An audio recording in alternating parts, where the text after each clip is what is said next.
Well, welcome back, Spy Nerds, to the Spies Like Us podcast.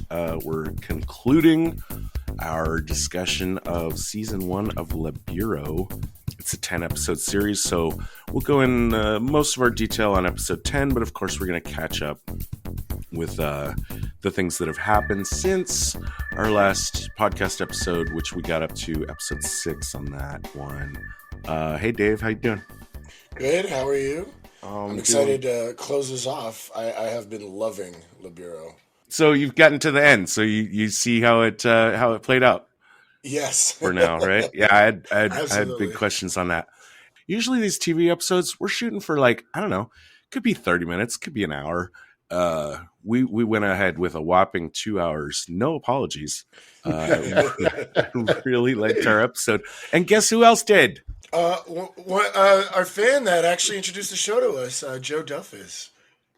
Thank you. Hello, Joe. Yeah. Thanks Thank for you. the recommendation. It's great to be here. So good. Yeah. It's great to be here with you guys. I'm excited to talk about the show. I felt funny about having that big 2 hour monster out there, except that I felt confident that it was, good work. And the fact that you reached out to us and said that you were like really happy we were back doing the Bureau, that was like all the validation I needed. So thank you for that. Oh, absolutely. As soon as I saw that you guys had circled around to talk about the show again, I jumped to listen to it and I ate it up. I was doing other things while I was listening to it, but walking around and putting dishes in the dishwasher while nodding my head and smiling, and it was a good listen. Oh, nice. One thing you did point out, though, which we both kind of fell on our sword, was our pronunciation. We definitely cannot speak French, so we were hoping you could help us out with some of that, so we can know how to pronounce these names. Yeah, let's help us fix this up for us. All right, well, I full disclosure here, I am a non-francophone myself. I can speak enough French to impress somebody who doesn't speak French, put it that way. But when you watch the show and you hear the characters speak, there's no way that you won't pick up on the way that they talk and how they address each other and the way those names are pronounced. So the main character is Guillaume Debailly is his real name. Now, when you say it, the light goes off in my head, and I'm like, "Oh yeah, of course, Debailly." Yeah, that should have been a softball, right? Yeah. I don't think there's any other of the names that are too hard, except when you look at the spelling of his legend name, which is like a lot of French words, it has a lot more letters than it really needs to have, and a lot more letters than they pronounce. Yeah, so even though it's spelled, LEFEBR and a V and an E and stuff like that in there, it's just pronounced. If you listen to the characters, it's just pronounced Paul Lefebvre or Lefebvre. Yeah. What about the name of the show? That Legendes thing throws me. I have no idea where to go with that. I'm going to go into my narrator voice here and say, Le Bureau de Legende. Okay. Wow. I'd say. All right. Yeah. I love it. That's it. All right. And then this one's going to be tough for me because all through Wiki, it's always Jean Marie, but you say it's Marie Jean? Marie Jean. Okay. I might not be able to keep those straight. Those will be interchangeable. Trust me, I'm talking about the same person. Either way. So yeah. Obviously, we all really love the show. Thank you so much for bringing this to our attention too. It's like just a testament to the glut of quality TV out there. We did our first episid of Le Bureau back in March of last year.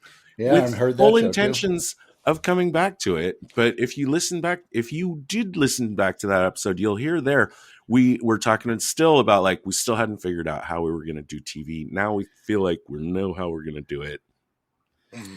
One season in 3 parts. It's hard, yeah, because that so many of the plot lines in this show, they set everything up in the first 2 or so episodes. Mm-hmm.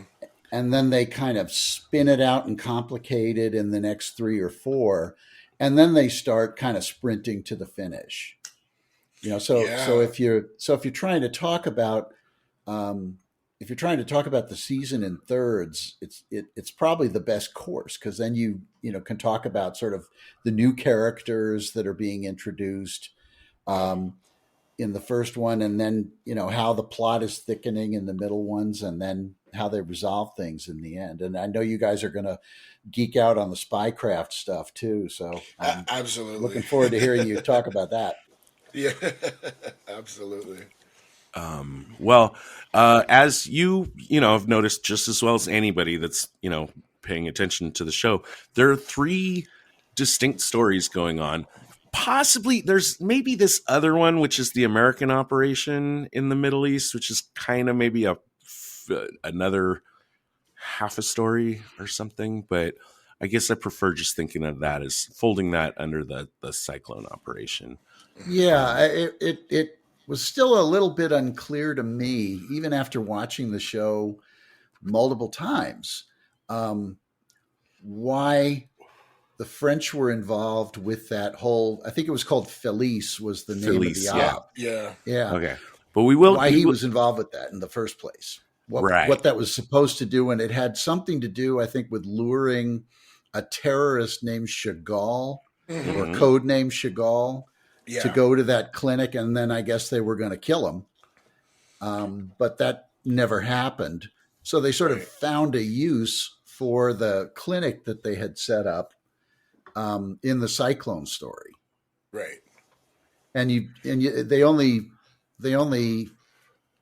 tell you that, or it's only confirmed to you that that's what they're going to do at the end of the 9th episode, when the mole from Lefkir, or the mole for Lefkir, types in the GPS coordinates of where they're supposed to take Cyclone, and you see the Google map, and it zooms in, and you realize they're looking at the roof, that has the yellow tarp on it. Yeah. Right. Okay, so I want to. Dave, go ahead. Yeah, I think this. I agree. The whole Felice kind of operation was a little murky as far as storytelling. I'm not sure what they were doing, but I think it was the Cyclone capture that got them worried it was going to expose the Felice operation. So I think that's why they kind of went full circle with the doctor's office to try and catch Cyclone or something. That's an excellent point. That makes total sense. But I'm totally on board with both of you guys. The whole Felice op was kind of confusing. I'm not really sure what it was, other than trying to catch a terrorist. But like Joe, you said, like, why was France even involved? Is kind of confusing. Yeah. I want to cycle back to that though. When we do the Cyclone story, and give it a little more setup. So let's come back to this point that we're talking about. And I just wanted to mention too, like at the end of this, one thing I think, at least I was wondering, like, are these 3 stories ever going to intersect? And I think they actually don't. Even at the end of episode 10, as we're going into season 2, they still haven't intersected in a meaningful way, which is an interesting choice for a show. Yeah, that's very true. The Malatru Nadia storyline, goes off into the CIA connection. And the Marina story is an island unto itself. Malatru's involved in that story, but it doesn't touch anything having to do with the Cyclone story or the Nadia story. Yeah, any of the 3 stories could have been told without having the other stories involved. Although there are characters who participate in multiple stories. Mm-hmm. Yeah, definitely. So I want to knock out Lusso first, because I think I don't want to say I think she's the least interesting story. Well, I do. It's the least interesting story. Oh, but she's so cute. Yeah, But well, yeah. she's very fun to watch. We had gotten up to, okay, so her whole thing is, she's a new agent. This is her first mission, and basically her objective is to get into Iran under a solid cover. Without spoiling anything, is there a connection to why she needs to be an undercover of seismologist that you could deduce from season 1? Or is that just they just thought that was like a way in? Well, they make the point a couple of places that Iran is really Disneyland for seismologists, that there's a lot of earthquake activity that goes on there. Oh, I missed that. So it's a hotbed of seismic activity.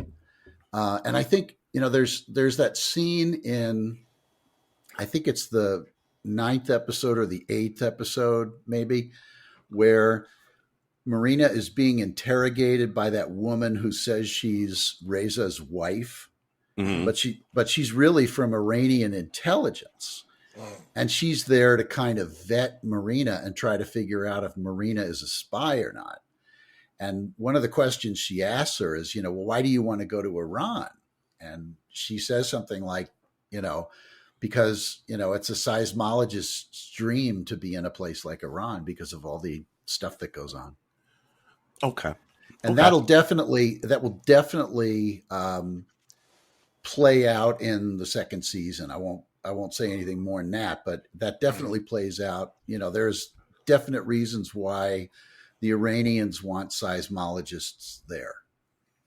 Right.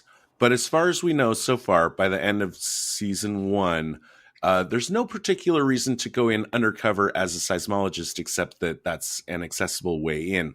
The final objective of the mission isn't even known, and I don't think they even have in mind a final objective. They're just trying to establish an agent under very solid cover in Iran, and then they'll make use of it somehow. TBD. Nowhere in the first season did I get anybody giving me any explanation of what her ultimate, actualization goal might be. Oh, they're trying to figure out the nuclear program. Yes. Well, yeah, I know that's the target, but what's is her goal just? I mean, it's not spelled out. Like they haven't. Let's see. If step 5 is sabotage the Iranian nuclear program, they haven't figured out steps 3 or 4 yet. Yeah. I see what you mean. Yeah, that's definitely true. And I think you said that, or one of you guys said that on the last episode. And I really nodded my head there because you could see that they're very much doing this one step at a time, or maybe 2 steps at a time. Right. They know they need to get somebody into Iran, and they know it has to do with Iran's nuclear program. So in that way, the whole plot line is really ripped from the headlines, but they don't really know how that's going to happen once she's there.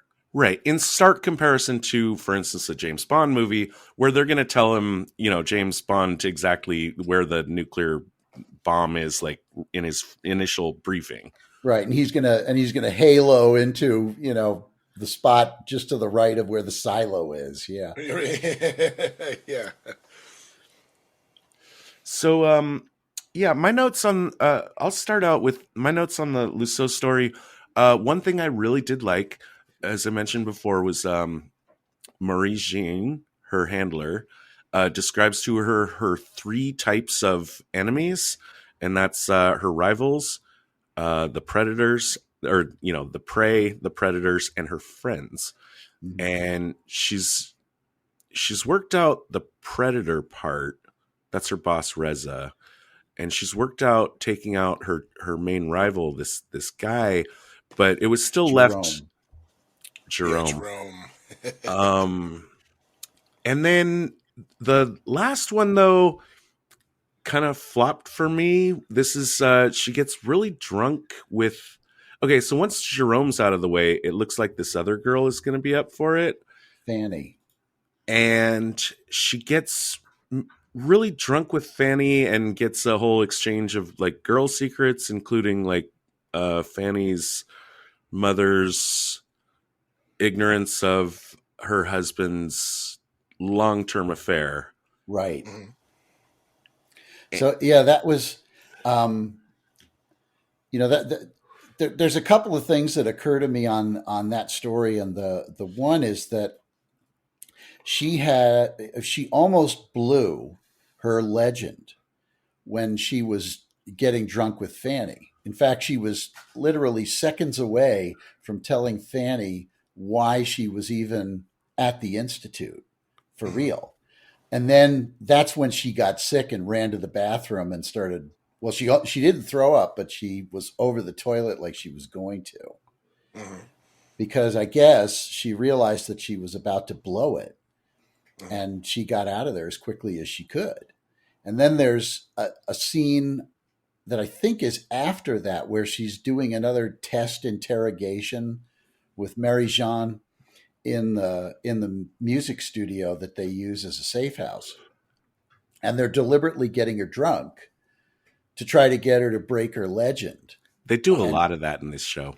and they Right. and she didn't break her legend, even though she was so trashed that she puked all over the desk Mhm. that they were sitting at. And I think that's an interesting contrast with the Cyclone story, because Cyclone's whole thing was that he didn't do the drunk interrogation test because he claimed that he didn't drink because he was a Muslim. Yeah, that's right. And then he gets caught for being drunk, which And he gets is a caught whole being drunk and he spills everything, yeah. to whoever will listen, the idiot. Right. Right. Well, So that's why they fired or accepted the resignation of the guy way back in episode 1 that had given Cyclone a pass on his drunk test, even though he hadn't actually passed. He hadn't even right. taken the test. Well, yeah, he did that, and then he also tried to erase the interrogation tape that showed that. Yeah. Yeah. Yeah. So, but So lie about something and then make it worse by trying to cover it up. oh, Yeah. right. No good. But I guess what I wanted to say, and we aggressively score our movies on like, minus 5 points, plus 5 points. We're not doing that here. But I actually don't like / don't understand how it actually works in Lusso's favor to, she and Marie Jean go to her friend's house and basically spill the beans on the affair that her mother's having. Basically just wreck her family life. Yeah. How does that stop her going for Moran is never made clear I to had me. that same question. So Yeah. I didn't like it. They just jumped to oh well, she's not going. I guess you're going now. Like they didn't really put that together. Do you have any insights on that, Joe? Not really. It in terms of a believable plot line, yeah, they just sort of confronted her drunk mother with the fact that her father has been sleeping around on her for 25 years. Hmm. But, that wouldn't necessarily mean to me that you as the child would then put your entire life on hold. Right. But that's the implication, obviously, that, things are so up in the air with my parents right now. This is the wrong time for me to hop on a plane and, go to Tehran for 2 Right. years or whatever it is. Yeah. Yeah. No, absolutely. I thought it was a loose end and something that just wasn't handled correctly by the show. One of You're just right. very, very few quibbles that I would have, because You're right. I think the bigger point of that entire scene was that Mary Jean basically took Marina along without her even knowing what they were going to do. And she did that to teach Marina a lesson about how fast you can turn on your own friends, yeah, and that you have no friends, Right. and that you can destroy your friends' lives, with no emotion. I really liked how that, because Todd originally brought this part, destroying the friend, when he was talking about his handler telling her the three enemies that she has, and I thought it was really interesting that the friend was on there, both storytelling wise, but also I guess from a tradecraft perspective, that spies are still human, and Yeah. you get to know somebody and you get to like them. Like, you're Yeah. not just like pretending to be this person. You have to live as this alias that you're living. Mhm. You're gonna have friends. You're gonna go get coffee. But that's part of like human intelligence, is building relationships, right? And you see, like, this friend of hers gets in her way, and she doesn't want to do the shitty things that she did to everyone else, because she like quote unquote likes this person, right? Right. And the handler had to point out to her, look, you can have friends, we're your friends, we're your family, but she's just an asset, and And this is you can't get you're attached absolutely to her. right. You're absolutely right. And this is and they do this a fair bit, I think, in the Bureau with the Marina story and the Hmm. Malatru story. Hmm. In that, here's Marina, the young trainee, which they all have in these kinds of shows. Yeah. Right. And then you've got the wizened old veteran who's seen it all and done it all. Um, and really, the situation between Marina and Fanny is not unlike the situation between Malatru and Nadia, in Yes. that Nadia was not a target. Nadia Hmm. was somebody that he met while he was in Syria, posing as a French teacher, but he wasn't spying on her, and he had no ulterior motive in romancing her. Hmm. It was part of his life in Syria. Hmm. But the same thing is sort of true with Marina and Fanny. I mean, they were buds until she had to destroy Fanny in order to advance, and be the one picked to go to Iran. And she would not have done it on her own, but Marie Jeanne forced her to. Yeah. Right. I mean, I've got I think a more direct comparison, which is Reza fucking up by telling Marina Lusso, that that chick that was pretending to be my wife, that was actually Iranian intelligence. We just have to do that kind of stuff. I just don't like having secrets between us. That's him failing on and of course he's not intelligence, so we grade on a Right. curve, right? Right. He's I think they were trying to establish him as, just a scientist, right. Hmm. not interested So in all the political stuff. he's not Right. trained, and we grade on a curve, but him telling her that is exactly the kind of thing that they're warning against. Like, just, your friends are not your friends, Yeah. like, that's an act of friendship on his part. Yeah. Uh-huh. That's just purely like, I want us to be friends. I don't want there to be secrets between us.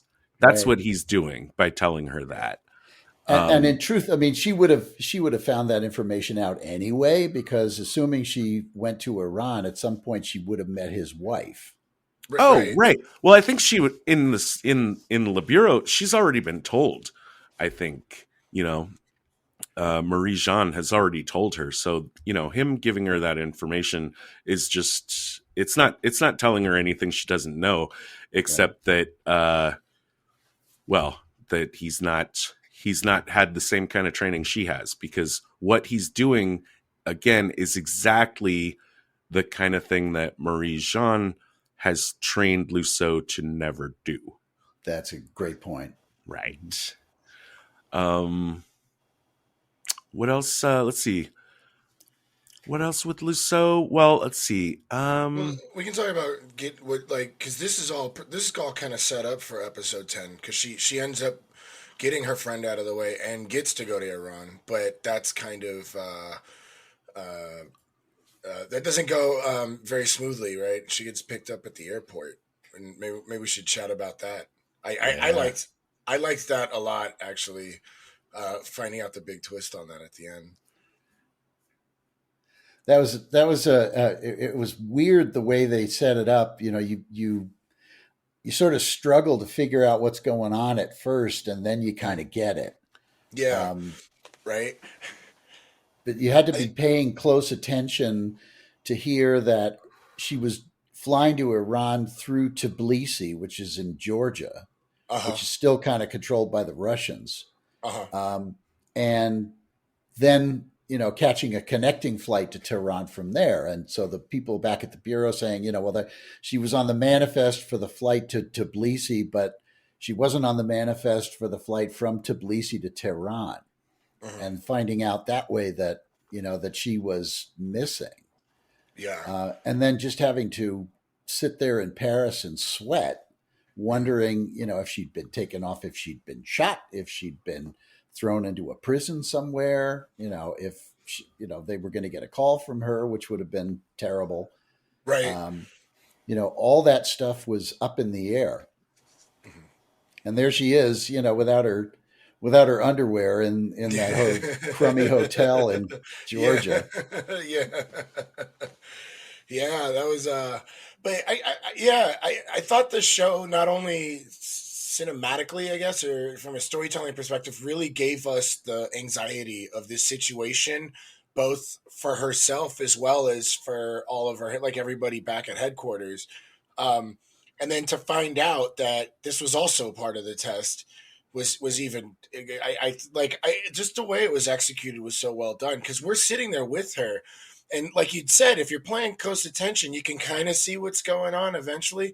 And I think what really triggered it for me was when the maid gave her the phone for in trade for her panties or something. Yep. And I was like, why would we already saw her break out and they like got her and it was like crazy high security. Why would they allow that? It was almost like obviously fed to her. You know what I mean? I think I buy that theory. I buy the theory, especially now, which I'm glad Joe confirmed. Like, it is the Russians that have her at the hotel, which I was head scratching a little. But now that if you say Tbilisi was Russian controlled, oh yeah, so like it's like okay, and we have all the tests that the DGSE has prepared her for, but she's been tested by the Iranians and she's passed. But so this makes much more sense to me as opposed to like a second more brutal test from the Iranians. But this is a test of the Russians to see if she passes. Because the Russians aren't necessarily, even if the Russians and Iranians are ostensibly have similar goals, that doesn't mean that the FSB and the Iranian secret services just necessarily trust each other or their methods. Right. Just well, because, as you see with the in the interactions between the FSB guy and the Syrian Nadim, you see that basically the FSB is the big brother for all of these other countries. I mean, so if you're Iran, and you're trying to vet people coming into your country to work in a sensitive area like seismology in Iran. The Russians are probably going to want to have their own test. The Russians are probably going to want to devise something of their own and not necessarily trust their junior partner in Tehran to get it right. Precisely. Yeah, that's how it all fits in nicely together with me.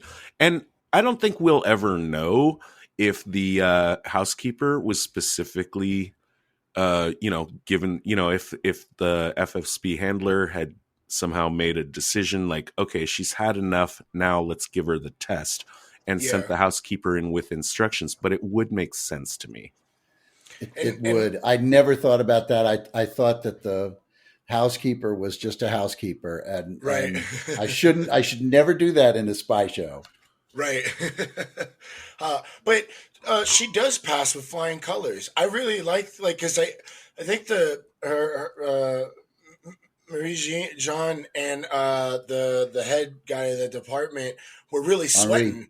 Yeah, Henri, like she can't call us. She better not call us. This could be the worst thing. And she figures it out. She calls Reza directly. And it's like, I don't know what happened. I'm at the airport and they just come take me and they say I have something in my suit. She plays the alias so well constantly, and I was really happy to see that.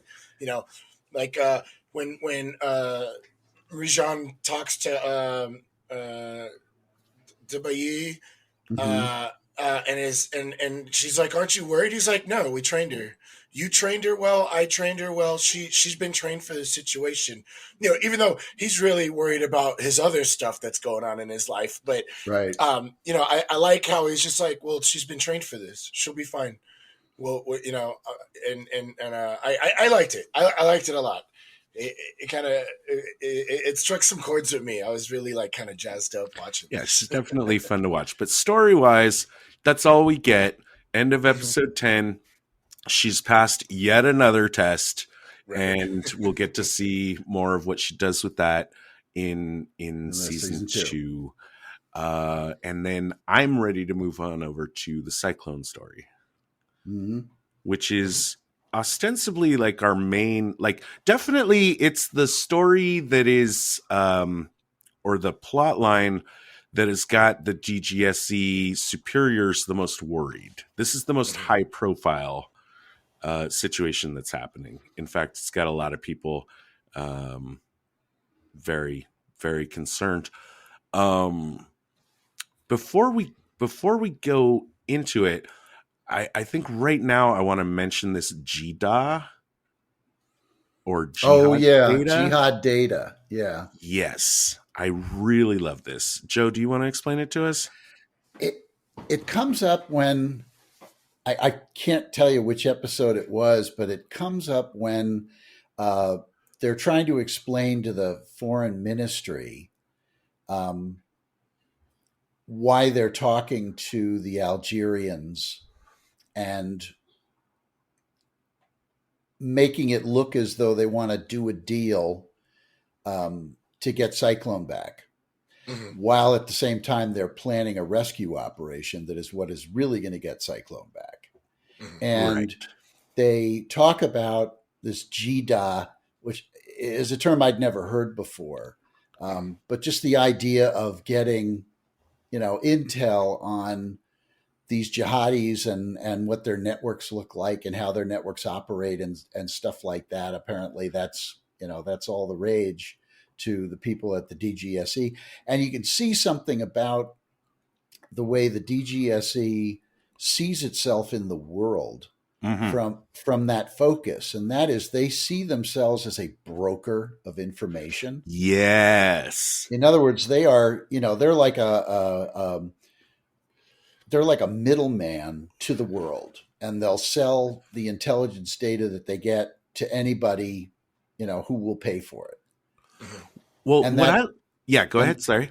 and that theme or that positioning is what that speech that Mag makes to the Russian guy after the failed recruitment of Nadia. Mm-hmm. That's what that speech is all about too. That they are in this for the information, and the people involved don't really matter. Mhm. Right. Comes So up a like, couple of times. what I like is this idea that GDA is this, like, it's like 100% fungible information. Mm-hmm. As opposed to like, okay, let's say a nuclear power plant in Philadelphia. I don't even know if they have one, but is going to get attacked. That's interesting information to me, the United States. Mhm. China might not give a shit. Right. Russia might not give a shit. It's just something that I care about, like me and my enemy, whoever's planning the attack. However, the jihadists are like kind of like everyone's enemy, like, or at least everyone is super interested in knowing what the jihadists are doing, to the extent that like any piece of information any piece of GDA is just valuable in and of itself, because even if it doesn't pertain to my agency, someone cares.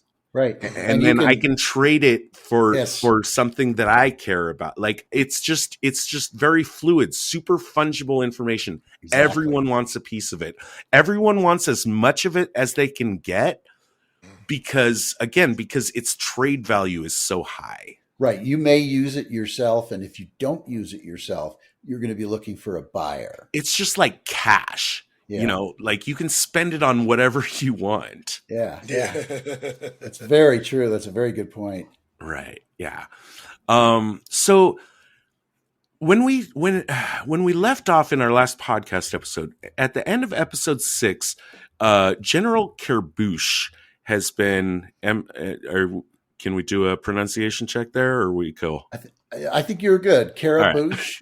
Kerboosh. Yeah. He's the guy that that the DGSE lands on as being the most likely guy that is trying to communicate back to them about something about Cyclone. Mm-hmm. And so what they do is okay, there was the whole scooter thing. Yeah.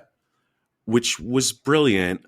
What I saw here, or okay, now this is still lead up. We haven't got to episode 10, but I got to fill in between like 7 through 9. Is that the DGSE sent Kerboosh a very large sum of money. I think it was the value of the scooter that was currently on eBay, and he returns it. They get to see what his response was by hacking the banker's computer, which is illegal as fuck, I hope. Yeah, right. But what's cool about this is he returns the money and then makes a call to his doctor that they had used to like kind of ask him about the scooter in the first place. Do you guys know what I'm talking about? I hope. I know absolutely what you're talking about. It's so convoluted, but it's so fucking great. Everyone here is just talking in code and nobody's saying what they mean, and everything's like clues. But I guess I'm gonna work it backwards. Let's go forwards. I'm General Kerboosh. My wife died in Algeria in a situation where the French were in control, and I don't have the details of how she died, and it haunts me greatly. I really want to know how she died. If I ever got a piece of information that was valuable enough to trade to the French for that information, for those tapes, I would take a hold of it. And that's what happens when they lose, DGSE loses Cyclone, DeBay and Duflo make their little pitch of like, hey, you ever lost anything?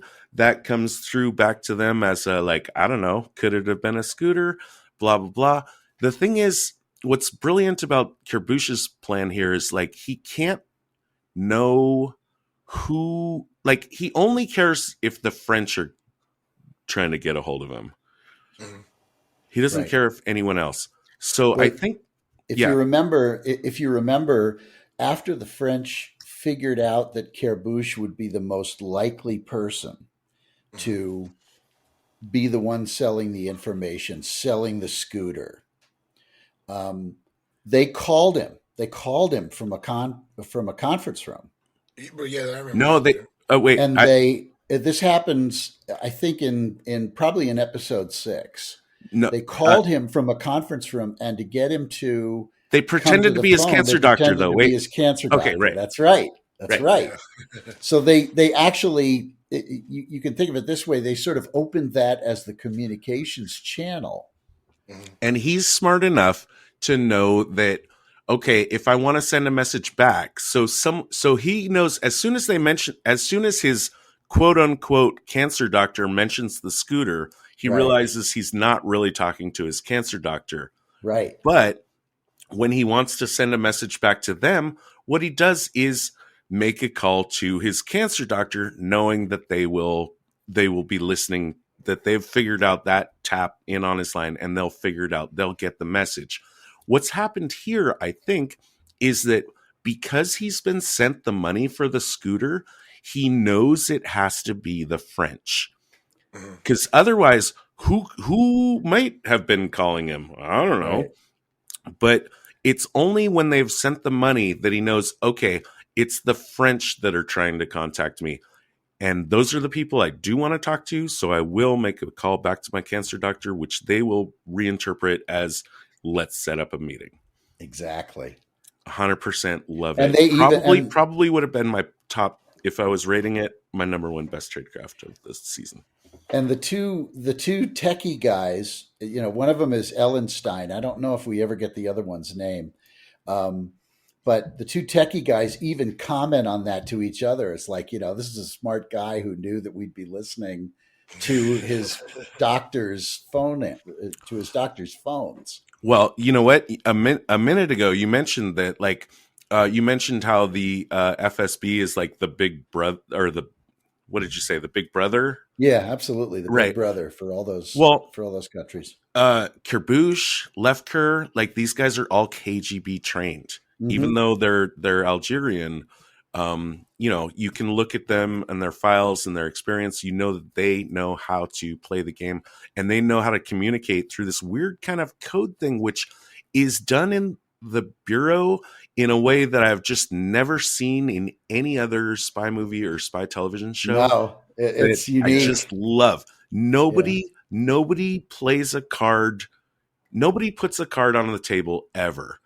They just kind of hint that they might have a card, and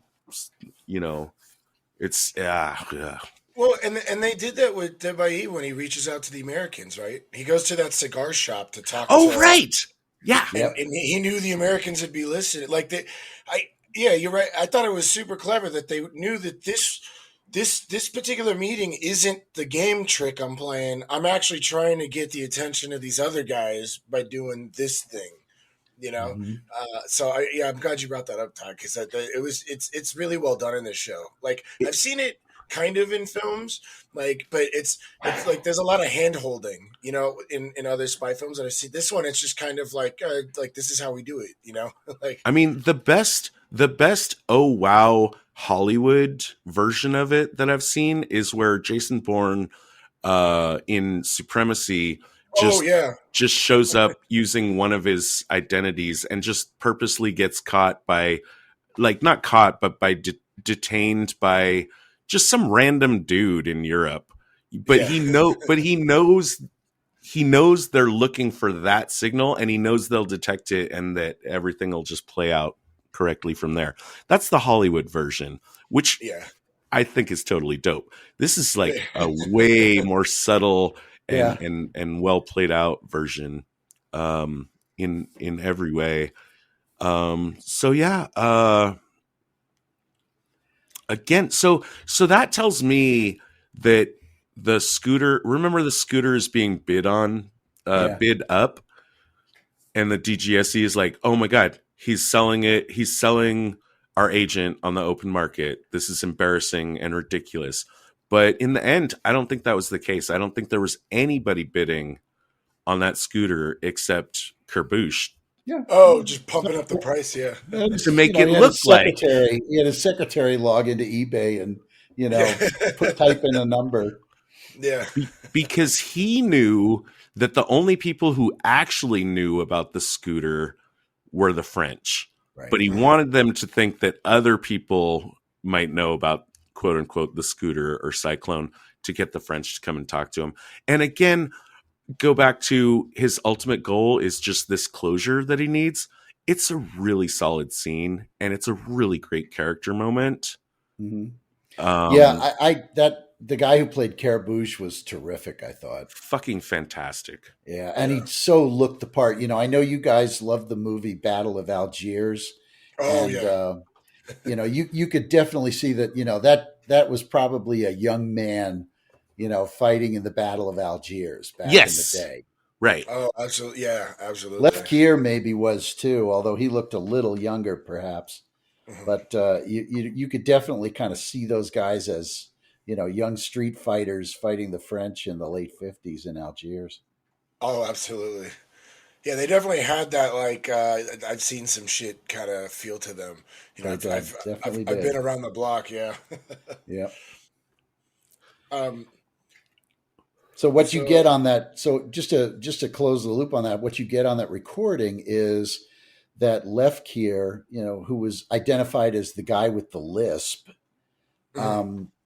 was telling somebody, how he had killed Kerbush's wife as a way to destroy him. and make it look like she left him. Oh yeah. Oh wait, what? I totally skipped that. Yeah. Yeah. When he gets that tape that he sits down and listens to, Right. what he's listening to is a phone conversation from, like 20 years ago Mhm. of Lefkier talking to someone else and explaining how he had the wife of Kerbush killed, but made it look as though she had left her husband. She was leaving her husband, put a note on the table saying, "I'm leaving you." And he'd really killed her. And Kerbush, you could tell, always thought that that's probably what happened, but he needed that closure that Yeah. his wife hadn't left him. Right. Yeah. Yes. That was a great moment of acting for him because Mm-hmm. they're playing off this whole spy trade, and deep if you see the kind of outcome of that, and you kind of play it back and watch him kind of keeping up the image of the tough spy negotiator, and he's really got like this just like void in his heart from like Yeah. there's no way my wife would have left me. I can't believe it. Like, and he finally gets that piece that he's been looking for 20 years. Like, Mm-hmm. Todd, you pointed out earlier, he's trying to get these tapes and looking for the opportunity to give something to the French to get that tape. Mm-hmm.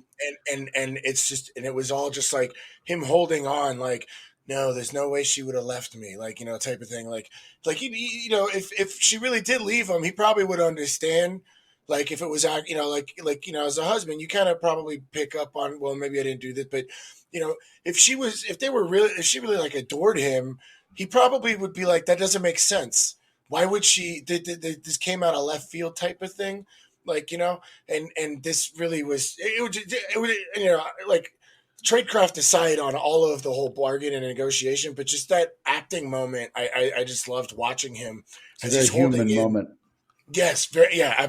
perfect way to describe it. Yeah. And it reminds me of I've heard that any journalist that has many journalists that have interviewed retired homicide detectives will tell you that every retired homicide detective that has a long enough career has some case that late at night they go down into their basement and crack open a beer and just start going through the shit again. Like it's some unresolved issue that's like just gonna haunt them forever because the case was never closed. Yeah. Wow. Um, I believe it. and this is like the spy version of that. And you got to remember, like, a lot of spies, people in intelligence, they might have like bad shit that has happened to them in the past that might haunt them enough that they would pull strings and play the game just to get their own personal issue resolved. Yeah. As opposed to what it looked like, which was cyclones on the open market. No, it's something different, very personal, but it does Mm-hmm. work out for us. And again, that's, as we were talking about earlier, that's one hoarded piece of information from 20 or so years ago that was valuable to one specific person Exactly. Yes. and no one else. Yeah. Yeah. Okay. They try to recruit Lefker's assistant, Mrs. Slimani. Yeah. Oh, I feel so I bad for her. Yeah, I felt so bad for I'm her. glad they resolved that quickly because I already was like, this is not going to work. I don't believe. I'll put this as minus spy points for the DGSE. I don't believe you could make shoes. I don't believe you could make a copy of my shoes. Yeah. No matter how good you are, from a photograph that I'm going to put them on and not notice a difference. Mm-hmm. If they're shoes I wear every day, I'm going to be like, this feels funny. What's up with my shoe? I didn't believe it for a second. And, I was justified when, I mean, it didn't last a second. Yeah, very creepy the way they handled that revelation. With him sitting there and telling her she's getting a raise, and then here's this present. Yeah. And you could just see, she knows immediately, what he's really doing. There was no surprise on her face at all. Yeah. When he started in with that, you deserve a raise. I'm going to double your salary. Right. Yeah. I would like that to just think, happened way too fast. And yeah. the having the woman who was, I guess, on the Algeria desk at the DGSE, she was the woman who contacted Mrs. Slimani in the hair salon. Same woman. And I again, I think that story is more to tell or to show another example of, how people at the DGSE have to rationalize something like this. Right. And they go back to her at the end of the episode after they've confirmed that, Mrs. Slimani was killed by Left Gear. Yeah. And they go back and she says something like, the best surgeon in the world is wrong 17 times in his career, statistics say, and that results in patients dying, so you just have to chalk it up to that. She's already got that hardness to her. I'm going to keep an eye. I'm going to keep an eye on that lady. For sure. And for other reasons, she makes some bold moves coming up too. It's not entirely clear to me, that throughout the series, and this goes into other seasons that we aren't going to talk about, but there are interactions with the different desks. There's a Syria desk, obviously, and there's an Iran desk, and there's and there's desks for regions and desks for specific countries, and you meet some of the people who are on these desks in future seasons, and some of them go right out of the picture as soon as their plot line is resolved, and you never see them again. So some of these people, like, I don't want to name any names, but some of these people you'll never see again. Okay. Because in season 2 they will have moved on. Okay, that's kind of cool. That's a good way to dealing with a different set of countries. That's a really good way to deal with that type of, like, that much of information. Just give them like a couple episodes, just chalk it up as like, okay, you're the Poland desk, and something happens in Poland this episode on the Bureau, there's something going on in Poland, and then it really plays up to the overarching story somewhere, but we get this really interesting insight onto like a more smaller area than this like big state. That's really cool. But that's a good way to handle that much information. Because this show's not episodic, but it just says, from what you're describing, it sounds like that they've found like an interesting way to deal with small episodic type of issues. They're gonna stay pretty well focused on the Middle East, broadly defined. But you're gonna meet people from other desks in subsequent seasons. Okay. And there will be other countries brought in. And one of the things that, I'll say this as sort of an overall point on the show, is one of the things that you notice is how many different languages are spoken on the show. Oh, it's incredible. You never get this. Actually, not especially, because one thing I noticed, well, at least the subtitled version I have that I watched, like, they don't specify what language is being spoken. They don't specify it, but Nadia, for example, Nadia is speaking French and she's also speaking Arabic. Okay. The FSB guys are speaking Russian and they're also speaking English. Right. And the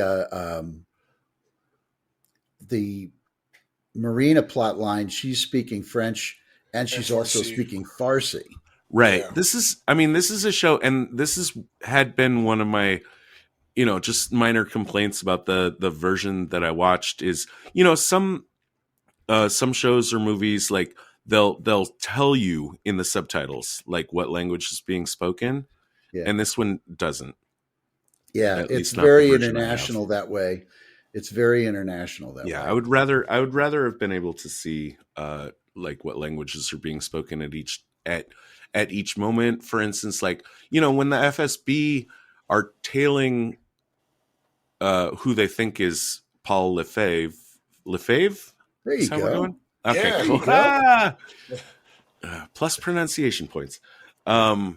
You know, I still hadn't figured out exactly who they were. So I'm looking at them, what I think is them speaking French, maybe. And I'm thinking, like, well, why are they speaking French to each other when they're alone in the car? It seems to me like, you know, even if I was an FSB operative working in France, when I'm alone in the car with my buddy, I would I'd speak Russian. Yeah. But sometimes it doesn't seem like they're doing that. And What I you know always watch. what I was thinking of was the scene in, I think it was episode 9, where the FSB goons are tailing Malatru, Mhm. and he goes into a publishing bookstore. Not well, it's a publisher's Yeah, office, yeah. because his cover is that he's an author, Mhm. And he's and doubling down on this cover. he's doubling on his cover and establishing his cover. So he goes into that publisher's office, and then those 2 Russian goons are in the car behind him, and they kind of hang fire out in front of the publisher's office. And then, if you remember, he sneaks away by having, it's either grandpa or grandma, I can't forget which one is which, Me too. comes Yeah. comes rolling by in the garbage truck.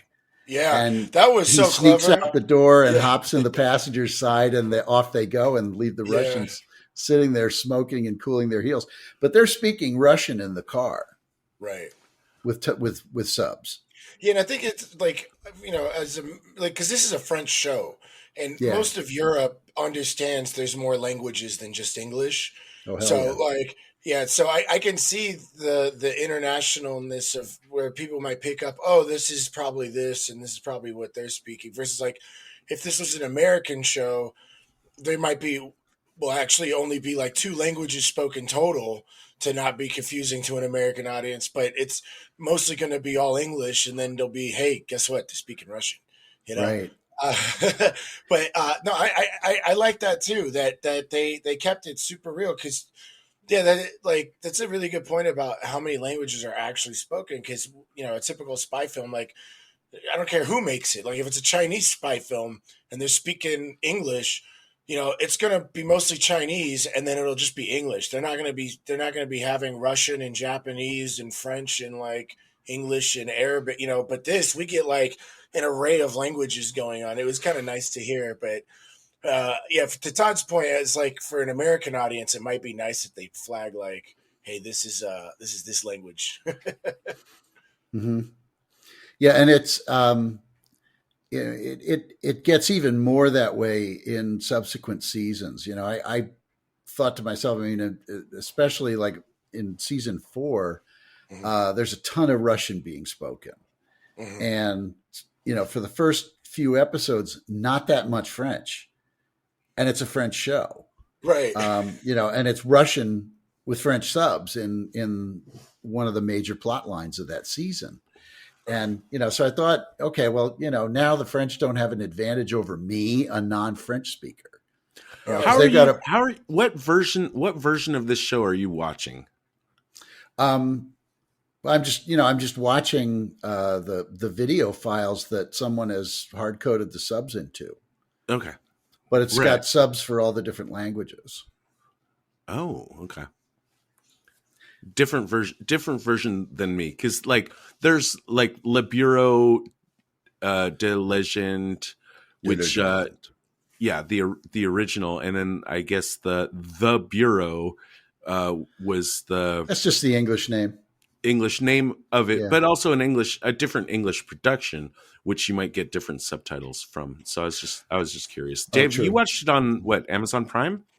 Yeah, I got it through the Sundance add-on that Prime has, and Okay. I had to turn the subs off because the video file on Prime already had subs, and the subs on the Amazon subs were just basically speaking French, speaking Arabic. They weren't actually subbing the show. Oh, The okay. So I closed had to, caption, yeah. yeah, it was the yeah, exactly. It was the caption. So I had to turn off the Prime subs, and there was already subs in the video that were in English. Yeah. Yeah, believe me, I don't think anybody is. From the sounds of it, I don't think there's any clean subs of this show. It doesn't sound like it. Let's get back to the meat of the Cyclone plot. What we've learned from Kerbush is basically Lefker saw Cyclone just fucking up. At least that's what we hear from Kerbush. And right now, I don't have any reason to doubt him. Cyclone wasn't double crossing anyone. He just legitimately got drunk and fucked up. Right. Yeah. And Lefker, through some complicated shit, which we don't have to go in here now, it came to his attention. He grabbed the guy, Cyclone, and is trading him to the Sahel Islamic State in a way that'll make his mole within the Sahel Islamic State look more legitimate. Look credible. He's right. He's just again, it's like Jida.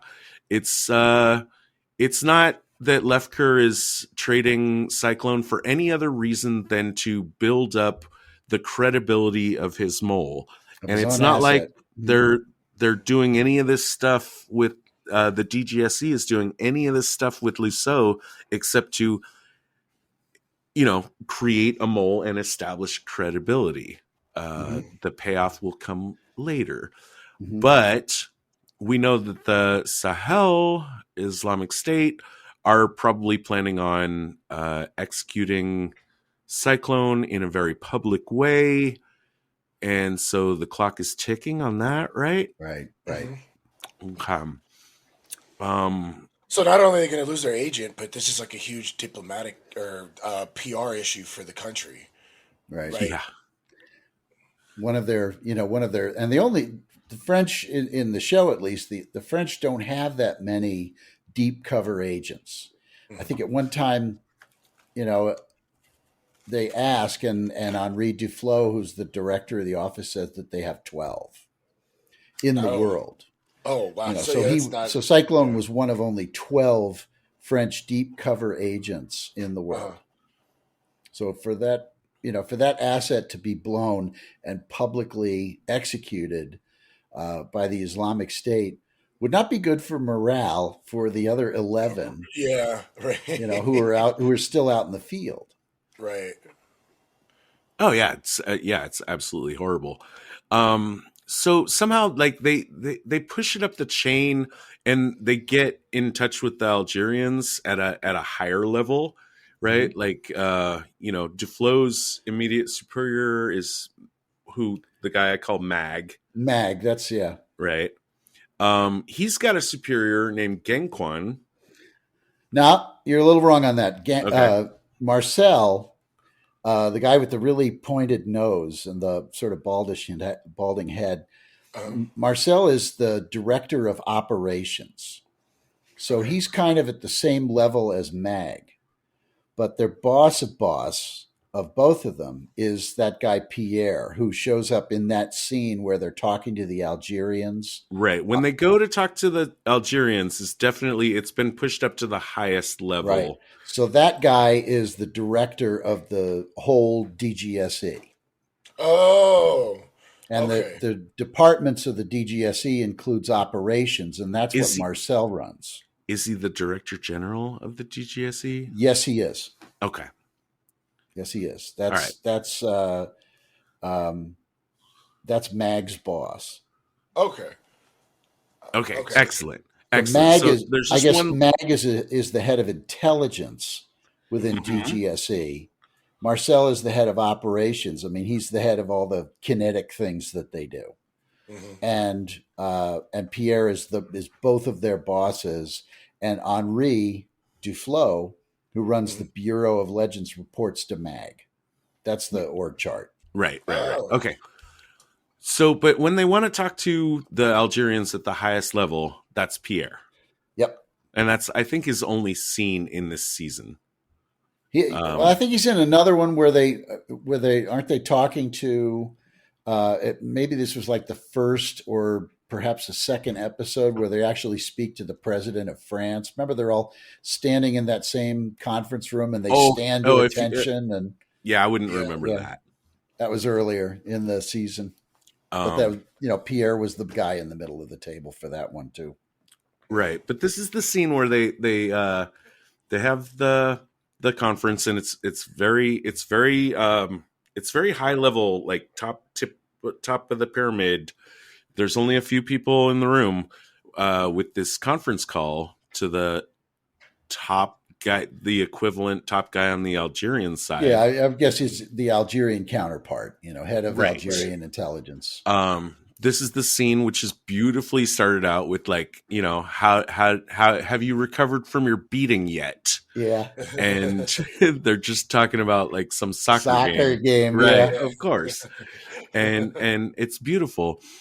This whole situation like sets up that the Algerians, quote unquote, admit like it wasn't our decision, but yeah, one of our guys did the thing. And it was a rogue operation. Right. Yeah. They say, the Algerians say they have a mole in the Sahel, and that's got to be Lefkir's mole. Right. And that they'll apologize for the fuck up by sharing the GDA that they get from him. Which is, softballing, like, okay, we'll go with it. Here I get confused again, like, because it was the next scene where the doctor spies in the Sahel, the Felis operation, got the message that things are okay again. But then right after that, Mag's superior, or at least, I'm sorry, not superior, I'm talking about Genkwan, tells him that the Americans are shutting Felis down. Those felt contradictory, like, information, and helped with my confusion about how Felis is involved in all this. So what must have been going on then is that the Felis operation was joint between the French and the Americans. That's the only way that makes sense. Let me ask you a question. Wait. Is it true that Deflo's brother-in-law is one of the guys in the Felis operation? I believe it is. Okay. I can't tell you that for sure, though. I mean, I just remember Duflo talking to him on Skype, literally like at his kitchen table. Yeah. And he's, because, there's compartmental information. So he doesn't necessarily know what his brother-in-law is up to, even though they both work for the DGSE. Mm-hmm. And the way he gets around it or tries to establish it is he says, if I say a certain word, will you tell me if you're familiar with it? And then he looks in the camera and he says Felice, and the guy's eyes kind of shift briefly. Oh, okay. I remember that. That happened very early in the season. Right. Okay. Yeah, that was like in episode 2 or something. But I'm not sure if his brother-in-law is supposed to be one of those doctor guys, or if he's just an agent, who was working behind the scenes on that operation. Okay, good enough. But the only way that any of that makes sense is if it was a joint American-French operation to set up that clinic for the purpose of luring this terrorist leader guy that they were calling Chagall. Well, I can tell you one and kill him. I can tell you one reason that it's definitely French are involved somehow is that Cyclone was the one that picked the location of the Felis operation. Mm-hmm. You caught that, right? Yep. Okay. And he knew about it, so it was one of the things he could give away. He knows, right? He knows the location of the operation, but not what is going on. So Genquin is like asking Mag, what's the leak potential here? is there any way the Americans could have found out that Genquan, or I'm sorry, Genquan is asking Mag, is there any way the Americans could know that Cyclone is missing and could potentially have compromised their operation? Mm-hmm. Mag, and the answer is that Malatru must at that point have told them. Oh, well, I could draw an easier line than that. I could say Dr. Bombs could have told him. Oh, right. Yeah, that makes much more sense. Absolutely. Yeah, that makes much more sense. It was Balmez. Because you find out in episode 10 that she has been working for the CIA all along. Which, okay, now it's time. I'm going to fly it. I knew as soon as she fucking showed up on screen. You knew she was double something? I knew she was double something. I didn't know what. But I absolutely clocked her like really, really early in the series. Yeah, she will be around. She will be around in a subsequent season. That's all I'll say. But it's not giving anything away to say that her story is that her husband was on one of the planes. Uh-huh.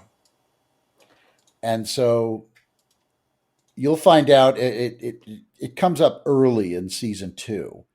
But you find out that she went to work for the Americans because after 9/11, when her husband was killed in one of the planes, she went to French intelligence and they rejected her. And so she went to the Americans and they took her in. Okay. So it's not giving anything away to tell you that. It's just something you'll learn early in the next season. One way or the other, which I think Balmez is the easiest link. The Americans are freaked out about the possibility that, Mag or Gencoin can sense that. He asks Mag, is there any way they could have known? And Mag says no. And I give this minus good intelligence points. He tells him a flat no, and then he immediately goes to DeFlo and says, hey, is there any way that there could be a leak? I didn't like this because, that's basically Mag lying to his superior. And that's possibly, protecting his own butt. Remember, you're still thinking that Mag was under Marcel, but he wasn't. They were peers because they're both at the director level of the DGSE. They're both one step below Pierre. Okay. So Mag is a peer of Marcel. Okay, that makes it better. Mag that definitely makes it better. But Mag definitely, if it was a superior, ops. if it was a superior reporting to his boss kind of situation, I would put the hammer down. He'd be in trouble. He'd be in trouble. Yeah, because absolutely. You know what? It will come. It will come out eventually. And also, you just can't do that. Like, there's sometimes where we give minus spy points for like this doesn't make sense. There's sometimes we give minus spy points for, this makes sense, but it's just a bad play. Yeah. In this case, like I could see it, like he's not just protecting his career. He just doesn't necessarily need to tell Genquan everything he knows. Right. But he does and go. He doesn't know for sure. Doesn't. And That's so true. his next move is to go but the question question was, is there any possibility? And the guy looked at him in the face and said no. And then immediately turned around and looked into the possibility. Of course not. That's ridiculous. Go check. Right. Yeah, that's what happened. Yeah. So that's our wow, there's a lot of spinning plates going on. Yeah. What they need to do, DGSE figures what they need to do is figure out who Lefker's mole is. they go about this in a certain way, and they find a guy of interest. They say they're absolutely in love with him for reasons that are stated on screen and some that I want to talk about. This is a guy named Jamel. Yeah. They find a man who's worked for Lefker for 13 years without ever getting promoted, whereas Lefker's people that work for him have a long history of 4 years with Lefker, and then you can rate your own ticket. Yeah. You know? So, yeah. So that just pops out of nowhere. Mhm. But that, there are people like that. There, in any organization, you've got the people who, just they get it done, they do their job, but they're never the stars. Mhm. And it didn't bother me that a guy like that would would have resentments over the fact that he'd probably been overlooked for promotions and for raises and things like that, in his 13 years. What did bother me was that he was that gullible to accept a friend request on Facebook, from some rando, Uh-huh. with a picture of a beautiful woman, as the profile picture, and immediately start talking to them. If you've been involved in spy stuff, first of all, I know, I know this from my own friends who have worked for the CIA, which is that if you work for the CIA, you stay the hell off of social media, period. Oh, like not Nobody in even as like a nobody in cover the type of thing? CIA has a Facebook page. Their families might, but they don't, and they They don't don't even have have their like a dummy one at all? nope. Well, if they do, they're not going to tell you that. But Oh, if right, yeah. Or it's part of their depending cover on anyway. right, depending on Yeah. what they do, but they are really, really, really discouraged Uh, from having any kind of a social media presence because all you're doing is giving away information about you, who you are, who your uh, family is, who you right, know, right. all of that sort of stuff that can be used against you. Right. And it's, okay, it's really strange to be talking about like the differences between, to me it's it's very strange to be talking about the differences between 2015 and 2021. Yeah, when the show was but made. but that is how fast the shit has evolved. And I did hear like a recent um report talking about intelligence agencies like no longer being able to maintain these kind of covers at all Mhm. because the social media presence of almost every single person has become so dense that it's and then probably with uh, AI algorithm digging as well, Mhm. like you could spot a fake, and not only could you spot a fake, but you can absolutely spot an absence. Mhm. Like if you say like, okay, the solution is I just won't be on social media at all. Well, you're gonna stick out like a sore thumb Yeah. compared to everyone else around you. But less so today as people have gotten more wary of social media and a little bit more concerned about their own personal privacy. But I Uh, agree with you that in 2015 there were not a lot of people who felt that way. But I'm talking about somebody who, I used to work with many years ago who went to work in a let me just say a non-clandestine role at the CIA. mhm. And she was not privy to much classified information. She was working in the executive offices, but she was told, no Facebook profiles, no Twitter handles, nothing. Wow. And that was, That's that was surprising. probably, you know, the early 2000s or the mid 2000s when she went to work for them. Wow. Yeah. Yeah, I So they were, believe. and I know, other people I know who were in other areas of, the alphabet agencies around here. Mhm. For your listeners, I'm in Northern Virginia, outside of Washington D.C. But none of the people who I know are involved in something like that are on Facebook. Oh, okay. That's. I understand the need for the security. I'm just kind of surprised that there isn't like some sort of protocol for them to, like Todd pointed out, just having the gap kind of looks weird. Yeah. But I like, it's the amount of information that can be seen publicly through these things. It makes it very sensitive of a topic. I'm just surprised there isn't like a protocol.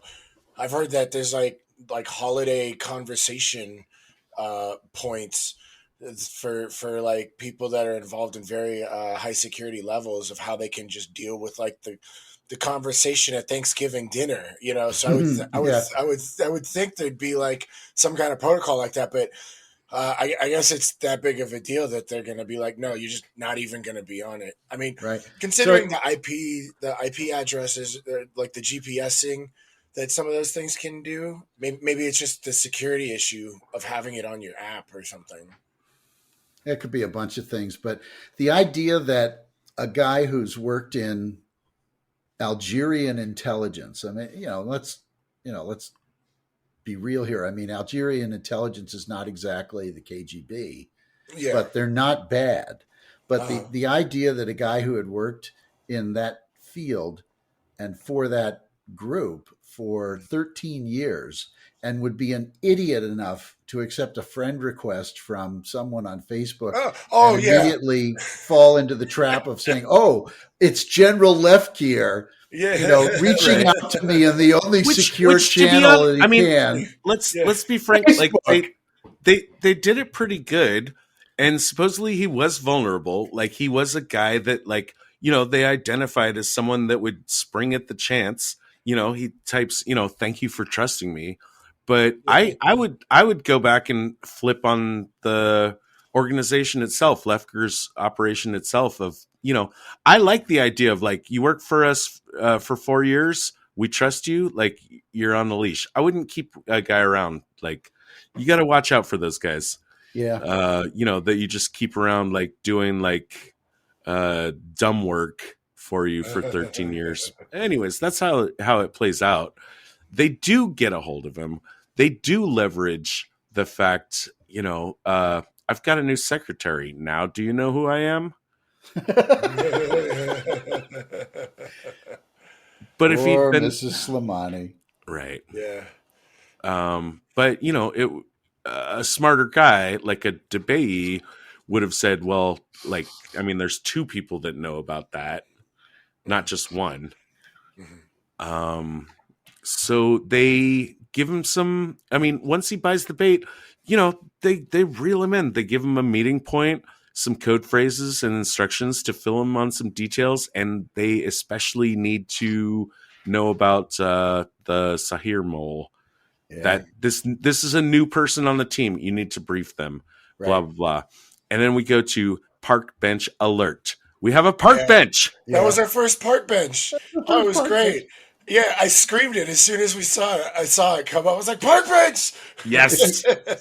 Only if you don't count Marina sitting on the park bench waiting for Simone to come running by. Yeah, that's right. But he never sat down on the park bench. No, he didn't. She got up, and then we get our steamy sex. That's right. So, Joe, you're down with the park benches, right? Oh, absolutely. Oh, I'm so happy to hear that. It's a cliche of spy movies. It really is. Yeah. It's the cliche. And you will see more park benches in this show. Okay, cool. Oh, cool. Yeah. Okay, so then here we go. The trap.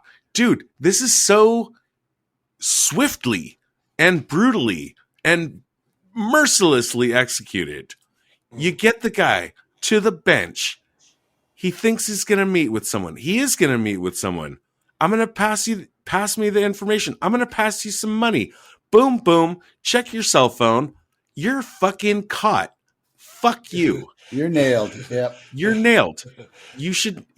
Oh my God. It is so swift. It is. They waste no time. And that aspect of that whole situation was done beautifully.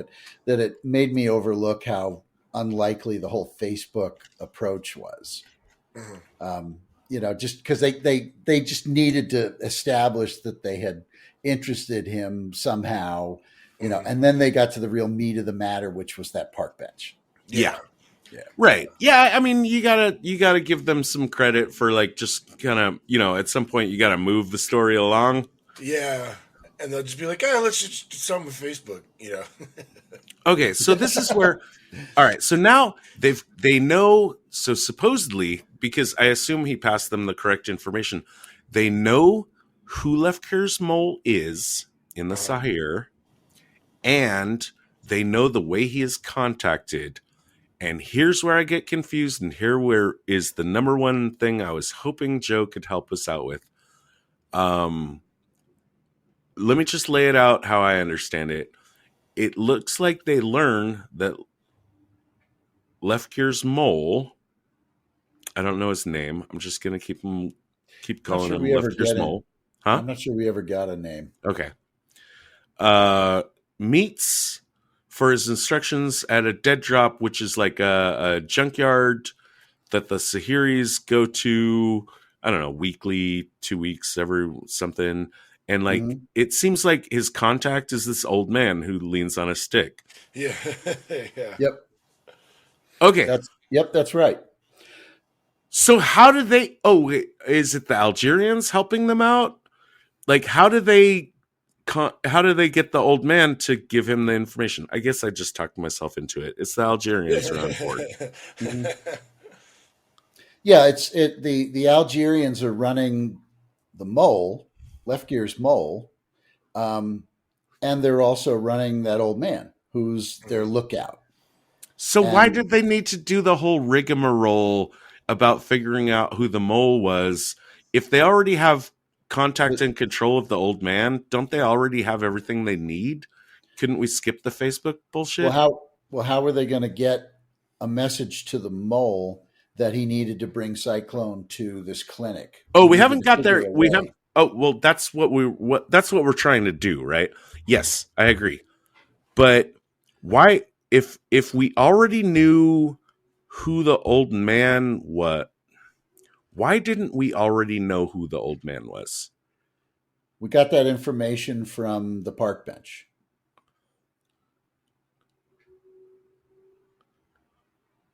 Okay, if we got that information from the park bench, then how did we get control of the old man?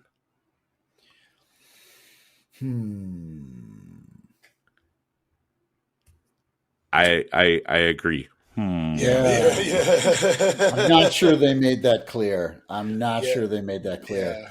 Yeah. You have to assume some sort of radio communication or phone conversation took Somewhere. place off camera.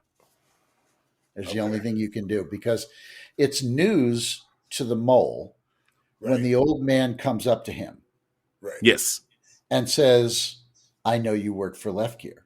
Obviously, the old man and the mole know each other. They've seen each other before because the correct. old man is there as basically a lookout for them. Mhm. But the old man has been reached to go and hand off those GPS coordinates to the mole, who he only knows is the mole because he was told that the mole is the first guy to get out of the truck. Oh, that's right. The old guy doesn't know them all. They just know each other. They know each other. They've seen each other before as, jihadi and guy watching out for the cops. Oh, right. Yeah. Yeah. Yeah. Yeah. But he didn't know that this guy was Lefker's Left mole. Gear's mole until he was told that somehow. So we Okay. have to assume that there was some communication to the old man that Oh, said, you pass this information along, meaning that the old man was also in the employ of the Algerians somehow. I see. Right, but then, and I don't want to spend too much time on this, but Right. We still have to get the mallet if true. if he had Yeah. known, if they had that information in hand already, then I think they just leveraged the old man and like skip the whole mole thing. Oh, but that's what we're saying. We think the old man doesn't know Lefker's mole is Lefker's mole. Until he's I, told. until he's told that. And all he's told is the mole is the first guy who gets out of the truck when that truck shows up. Right. Who contacts the old man? Don't know. Assume it had to That's be. what I'm saying. That's what I'm Assume it saying. had to Assuming it's the be Algerians. some left gear or somebody who working for the Algerians. Right, but then that's what I'm saying. Then you could have skipped ahead. But you still need the mole who is with the group of guys who are in possession of Cyclone. Uh-huh. You still need the mole to get that information. Right. Oh, And okay. Wait. I think I got it. The information they got from stupid ass Jamel was not the identity of the mole. It was the identity of the old man. the old man. Now everything's fixed for me. Okay. Right? Glad we got there. Like I thought, I mean, it seemed to me like the information they got was they found out who the mole was. But okay, now I got it. That works. And that was my number one biggest fucking question. All right, I'm good. There you go. On to Malatru. Yeah. Because after that, they just have like a. Yeah, we just walked through some Special stuff. Forces It doesn't have any tradecraft stuff. It's some great scenes, but Cyclone gets rescued. Oh, it's an amazing. I love that scene. Yeah. I absolutely love that scene. Yeah, it was nice. You know, that you're hearing the guys whispering in their mics, and seeing the night vision footage of the guys in the trucks, and the doctor taking off his hat for just a second, and then putting it back on, and then they cut back to the salle de crissé, and Marcel says, "You may proceed," and it's like 5 seconds later, it's like. And they just all 5 or 6 of the terrorists just drop. Yeah. I've got one other come out from behind the berms. I've got one other thing I have to mention about the Cyclone story. There is Raymond is the guy in the blue sweater who we haven't talked about very much at all. But it seems like he was Cyclone's handler. Mm-hmm. And there's a very nice bookend pair of scenes in episode 1 and episode 10 that I have to mention here. Okay. In episode 1, where Cyclone first goes missing, Raymond goes and he's assigned a situation room. There isn't a situation room yet. He's assigned one, and he goes in there, and there's, a table. There's nobody there. He sets up the clocks. It's just him alone in the room and setting out some water bottles. Right. And this is where it begins. In episode 10, the resolution, he is just barely squeezed in to at the last minute. At the last minute into this is the operation room he set up in episode 1. Mm-hmm. And in episode 10, he's just barely being squeezed into a bunch of interested parties. Yeah, and there's a scene, I think it might be early in episode 10 or late in episode 9 where that handoff is made, where now this is operations' ball game. Mm-hmm. And there's a scene where they're talking which is right at the door. Yeah. And Marcel says, I know how hard this is for you. I've been in that same position, and I know how it sucks when, the other team comes in and says, thanks for everything you did, but now it's our turn. Mm-hmm. He said, I know how hard that is, but that's right, just the way it has to be. Like you can look at, and I think it's very intentional by the creators of the show. There's a scene in episode 1 where it's just him alone first setting this up. And in episode 10, he's coming in where like everything's gone absolutely like beyond his control, but he's still part of it, but he's just a tiny cog in it. And I like that very much. And here's another interesting thing too, is if you back up a little bit from when Raymond gets summoned to go to the crisis room, The only reason he got summoned to go to the crisis room Mm-hmm. is because Malatru, Mm-hmm. fresh from waking up at a rest stop in a car that isn't his, Mm-hmm. after the CIA dropped him off and drugged him up, Mm-hmm. has the presence of mind to, after he hears Raymond say, call, he gets a call from Raymond. He answers, it says, the operation's going on. And Malchu says, that's good. And then he hangs up the phone and he immediately calls back and asks to speak to Marcel. And he tells Marcel, he said, Raymond should be in the room because no one of your guys is going to be able to identify him. Right. Yeah. You won't know what he looks like, and Raymond is the only one who will. And that is what Raymond ends up doing that makes all the difference in that operation, because Raymond is the guy who said, Cyclone has a scar on his forehead and he's got a cut, I think he was like, he has a missing ball. Oh, or it's an yeah, undescended just a testicle. ton of He highly gives the identifiable stuff, information. right. That's the information that gets passed to the doctor as the doctor goes into the bed of the pickup truck and looks at him and then takes his hat off. That signals this is the guy. Now, So that I only love that happened because signal of too, Malatru.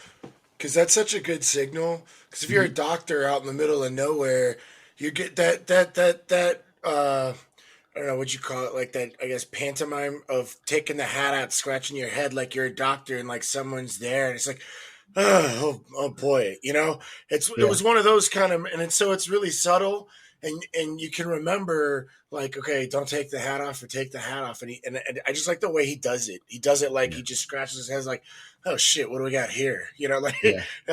yeah, I like it was fun. That was well done. But that only happened because Malatru called Marcel and leaned on him to get him to allow Raymond to be in the room. And Marcel didn't want to do it at first. Yeah. No, that's definitely a good point.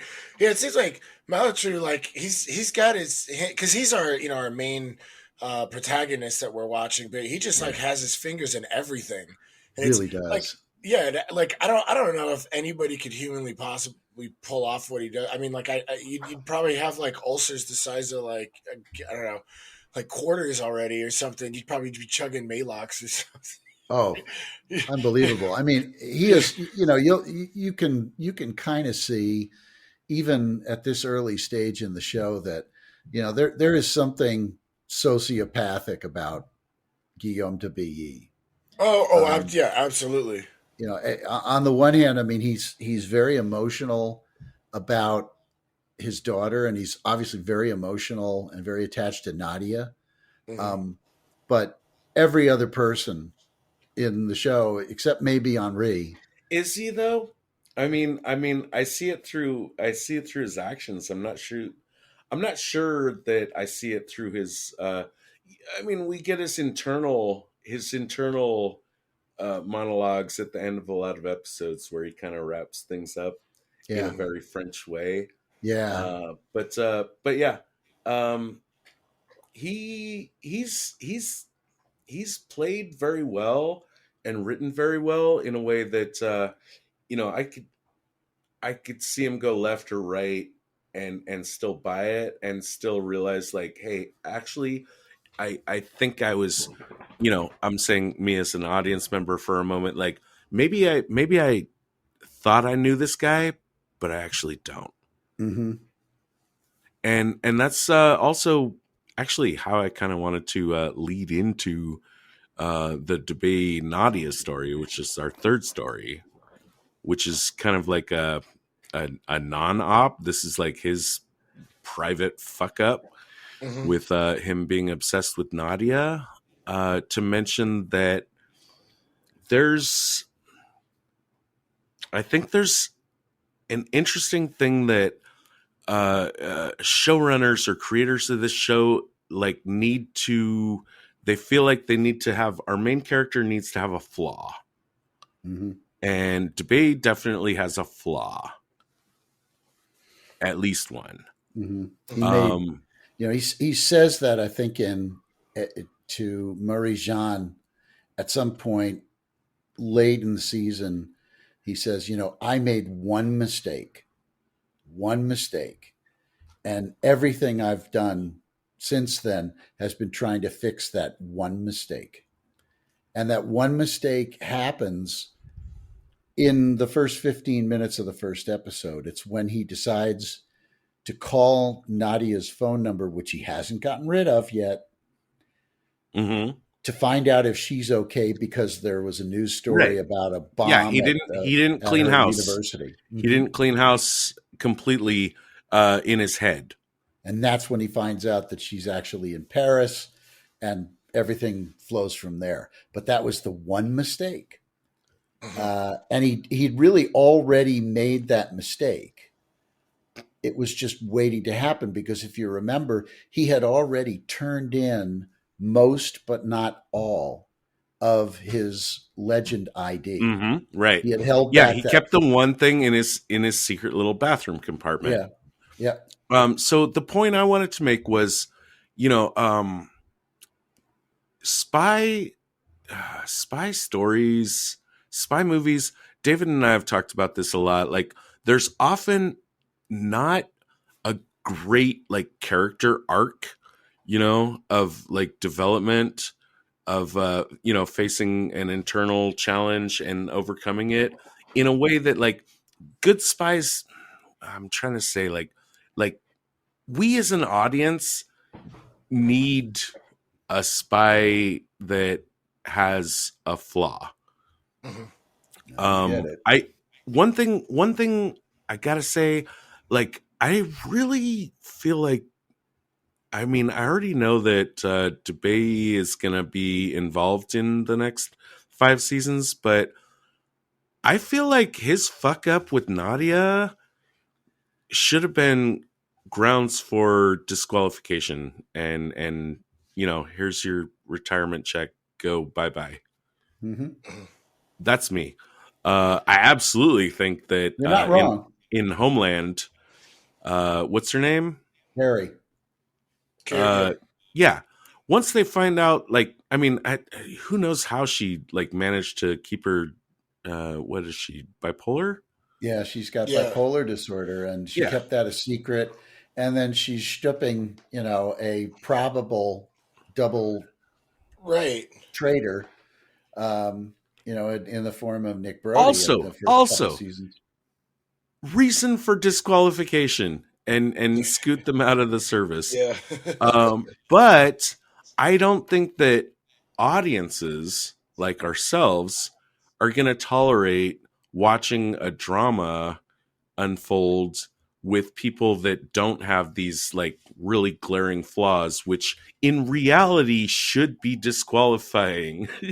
Yeah. Well, it's that fact, and Marie Jean actually alluded to it already. That when this is all over, you're going to have to deal with the consequences, I think is what she said.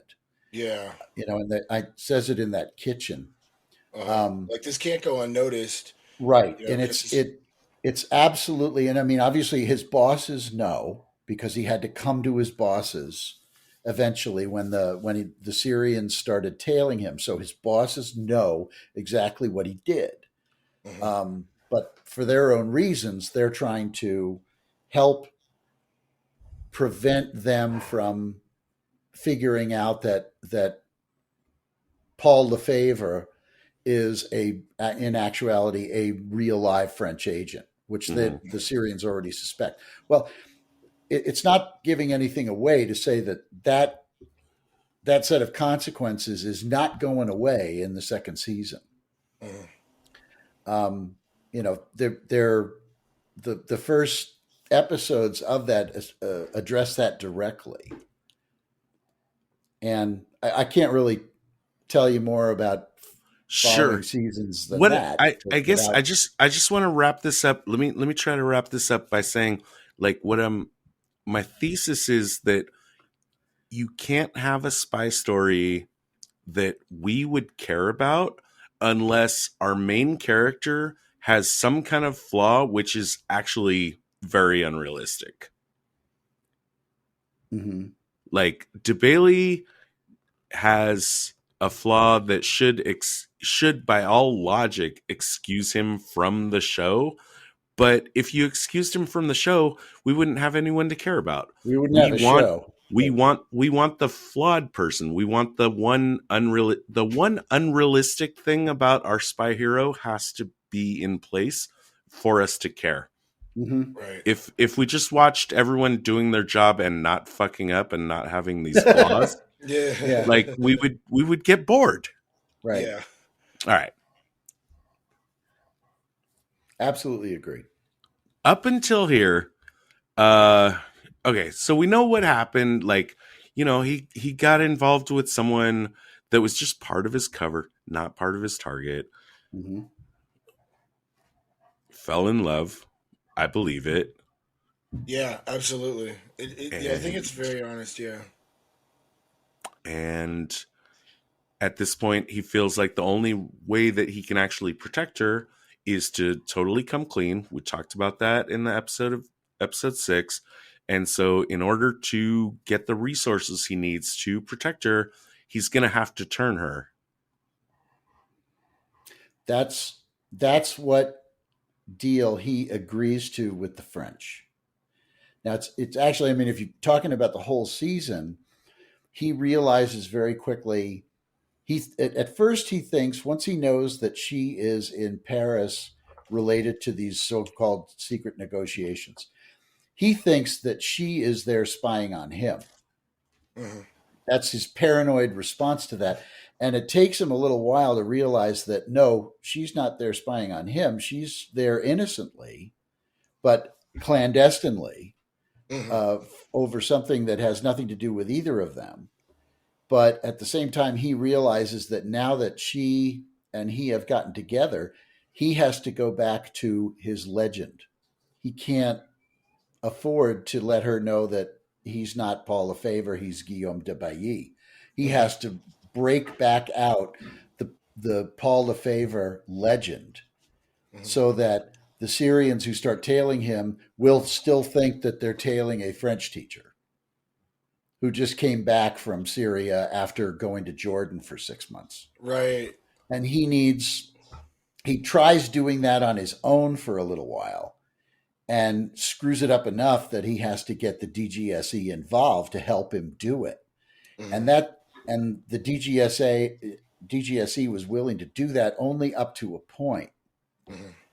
But at the point where they were no longer willing to play ball, that's when he decided he had to go to the Americans, because he was still trying to make right the fact that now the Syrians suspected Nadia of being a spy because they were suspicious that Paul Lefevre was a spy for the French, which he was.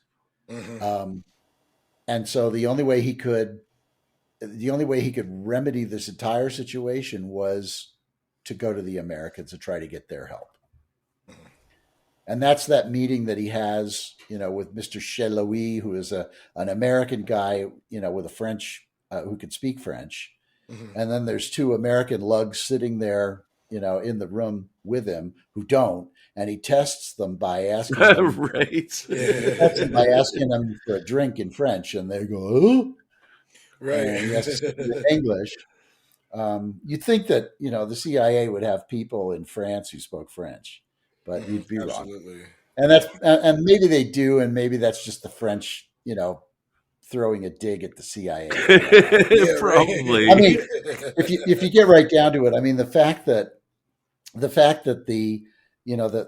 head CIA guy that you see in the show is the guy who played the football coach from Friday Night Lights is pretty hilarious. Who? That actor, Brad Leland. Oh, the actor. Is he the American? He was Yeah. on Friday Night Lights. Oh, wow. He was Buddy. I didn't watch the show, but I read this trivia that he was, Coach Buddy something or other on the show Friday Night Lights. Right. Oh, I did not like his performance, by the way. Yeah, I thought he was over the top. Yeah. Very. It was a weak point for me. I think it's I think that's a kind of a European, dig at Americans. That the American guy in the show is going to be this sort of overweight, tough talking Texan type, Right. rootin' tootin' cowboy. Yeah. you know, Like I've a Joe noticed. Don, like a Joe Don Briggs showing up in a James Bond movie. Yeah. Right. I felt the same way. I don't know if you saw Squid Game at all, but yeah, their whole portrayal of Americans were like super stereotypical like that. Yeah, And it's kind of yeah. weird seeing it the other way. You watch like American films that stereotype other cultures, but you watch like this French film or like a Korean show, and they're just like, yeah, this is Americans. It's a fat white guy. What do you Right. want? Yeah.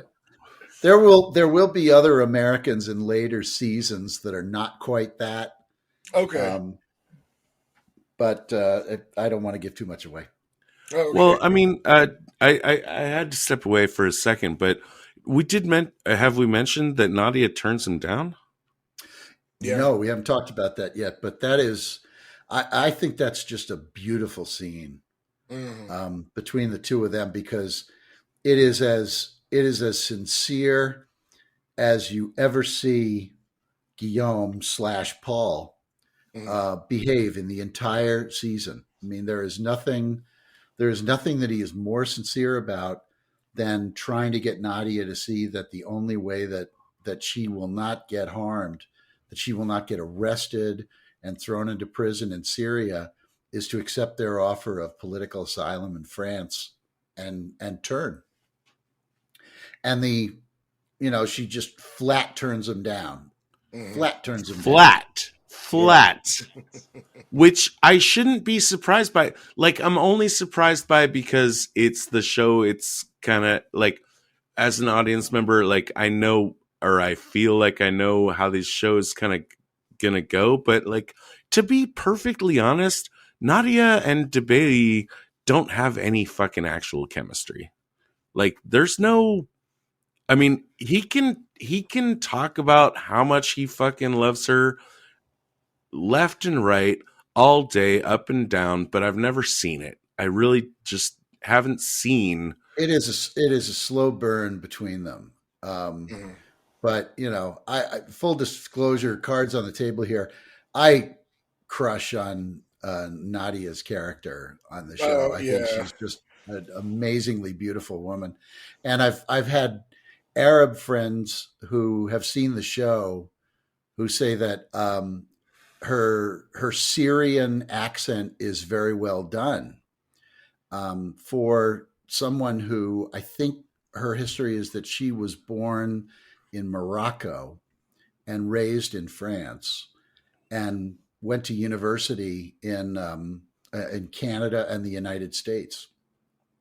Before she became an actress, she's like a master's in political science or Oh something. That wow. that actress, Oh, the actual but actress. That's the that's actress, incredible. yeah. But and if you get into the subtleties of Arabic with Mhm. people who speak it and or interpret it for a living, and I know Mhm. somebody who's done that. Um, Part of the skill involved is knowing the difference between a Syrian and well, not an Iranian because they speak Farsi, but a Syrian and an Egyptian and a Moroccan and a Mhm. Tunisian and an Algerian. Mm-hmm. Mhm. Is Of knowing course. is knowing those accents and those regional dialects and things. And he has said she's got a beautiful spoken Arabic voice. Her pronunciation is beautiful, and she nails a Syrian accent very well, which is something that even a Frenchman would probably not pick up on. Mhm. Yeah, but the fact that the show actually got into that much detail, like just Oh show, yeah. like, yeah, especially we were talking about how many languages are on the show. Mhm. Yeah, I really like when people go into that much detail on something. Yeah, and even in the French, you'll hear a little bit of accented Mhm. French if you pay attention. Like what's the French word for yes? Mhm. Oui, Oui, right? oui, oui. Yeah. But every once in a while, you will hear a character say "wow" like that, Oh, and they mean the same thing, but it's kind of the difference between saying yes and yeah. right. And it's sort of it used to be a Parisian thing, but I'm told by people who speak French that it's pretty much nationwide now. Mhm. But there's little subtleties like that, in the way that they speak and things like that you're never going to pick up unless you're a native speaker or reading a lot of trivia about the show like I've done. Yeah. Have you watched The Wire, Joe? People have told me that this show and The Wire have a lot in common, but They I do. don't know. I mean, the Wire is sort of like a urban gangster kind of a story, Okay, right? but you have. Sort of like an American version of Gomorrah. Okay, but Yeah. I was going a different way, but you have, yes. I've seen a little bit of it, but I don't know. I'm Okay. not interested. I'm That's not fine. that That's fine. interested in gangster I'm not shows. trying to sell you on it. I just wanted Okay. to make this point. There's a little difference in The Wire, which is something that I absolutely adore, which is when people say police and police. And Yeah. it's there in the show. And police is just a job, like we're all police. But sometimes in private moments, like people will say like, oh, I didn't know you were police. Yeah. And what they're doing is they're just putting that little p on the police Yeah. to emphasize that like you actually care about this shit. Like it's a code word. Like there's police, which is just doing the job, and there's police, I which think is police is like we're a trying to make a vernacular. difference in this world Right. Right. You through really our take it job. Police seriously. is usually police, and that pronunciation is like a vernacular.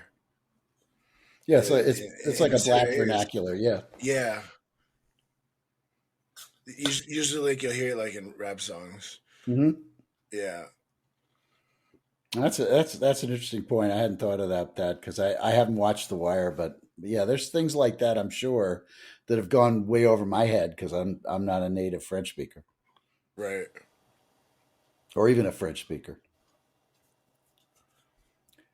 So with the one thing that I did pick up on linguistically though, and I may have mentioned this before, is that in the show you learn that there's a lot of different meanings to the question "ça va," which means Uh-huh. basically kind of how you doing or you doing okay. Uh-huh. That can be asked a number of different ways, and it means different things depending on how it's said. Hmm. You'll notice that if in the show. I mean, they're asking each other all the time, "How you doing?"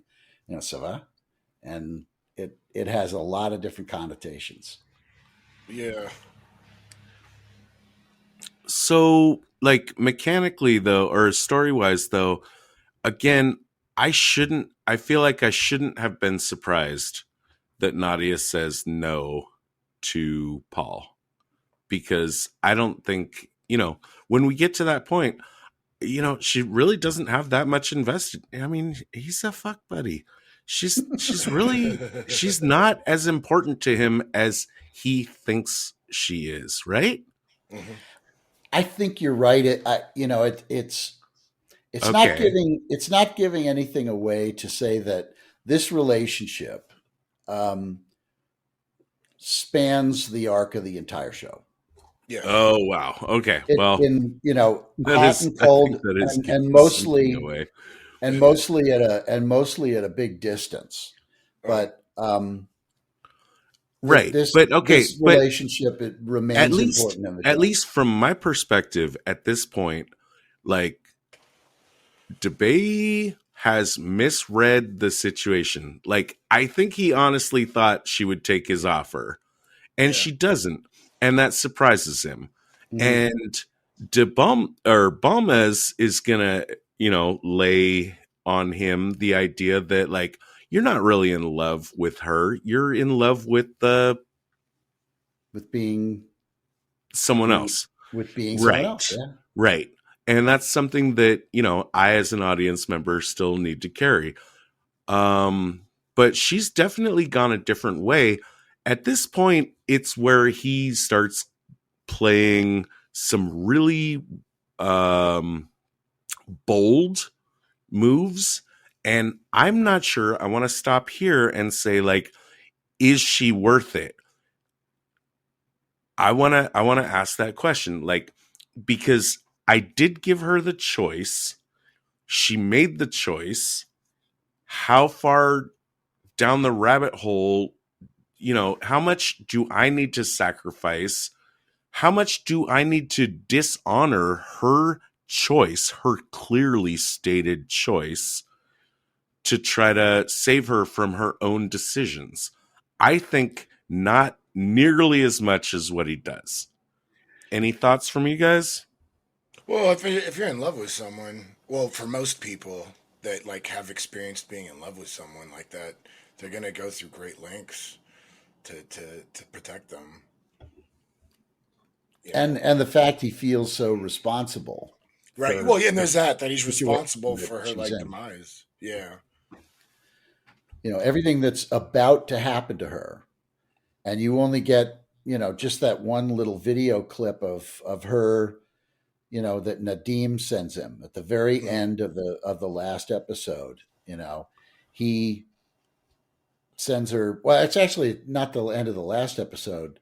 Yeah, It's it's the in episode 9, but go for it. Go for nine. it. Okay, yeah, that she's obviously being held, and not in a suite at the Hyatt either. Right. Mhm. So now But he's got she went back to Syria thinking that she was just being basically fired from her job as the historical advisor to these negotiations. In other words, she probably went back there thinking that she wasn't going to get into trouble, that they were taking her out as a preventative measure, but that, she wasn't going to face any punishment. That's probably what she thought. Mhm. right, right, and it's Nadim that is manipulating the strings here, and Right, that goes to like now Nadim has leverage on Debay, right. and then so that fact Or at that least he thinks he does. thinks he does, sure. Hmm. So now Debay goes to the Americans, and again, like I don't know, the way it plays out at the end. I mean, at the end of season 1, Debay is absolutely fucking compromised. At least, like on the surface, everything I can see, and Oh, he absolutely. Yeah. didn't need to get there. He turned double for the Americans, um, because of what he did to Nadia and what he had to do, or what he thought he had to do, to rescue Nadia or to save Nadia from the fate that he knew she was going back to Syria to face. And he has a conversation with Balmez, I think, when in the interrogation room, where she gives him that lecture about how he just likes to live undercover and he can't stop Mm-hmm. living undercover, and he made all this up so that he could go back undercover. And he just stops her in her tracks and says, "Did it ever occur to you that I was in love?" Here's my And that question. kind of rocks her backwards, because no, it hadn't occurred to her that she really, that he really And loved then her. she still doesn't believe it, and she calls him disgusting. Like that, Yeah, like, oh, you would even go to this level to try and convince me. Like he's at such a, I guess from their experiences working with him, that he's at such a level of, I guess, manipulation. She doesn't matter what he says. oh, You know, she's not going to believe a word out of his mouth, and she'll like calculate some sort of explanation of how he's tricking her. And here he but is he just trying to has, pour his heart on the table. right. But at the same time, he is 2 or 3 moves ahead of her. Hmm. She bills herself as this, Is as the he? psychologist. Oh yeah, oh yeah, oh yeah. He is ahead of her because he is the only one in the office who seems to understand what she's really trying to do. He was the first one who realized that she wasn't just there to, to basically look after the mental health of the entire office, that she was there for a very specific purpose, and that very specific purpose was watching him. He was the first one to realize that. He is at least 1 or 2 steps ahead of Balmez in terms of thinking this stuff through. I think someone's seen season 2 because I don't see it in season 1. Okay. Um, my big question right now is like, I mean, if you're gonna flip, like, why didn't you just flip for Syria? Like, you had the offer. If my primary goal is to protect Nadia, Nadim is offering me a deal. Why do I reject that deal and then go try to make another deal with some other people? Both of them compromise me. Both of them compromise you, but at least on the one hand, you're compromising yourself to an ally, not to an enemy. Mhm. I think that's probably the simplest answer. And the other part of the answer Okay, but is that I okay, wouldn't trust I wouldn't trust any promise made by Nadim farther than I could spit.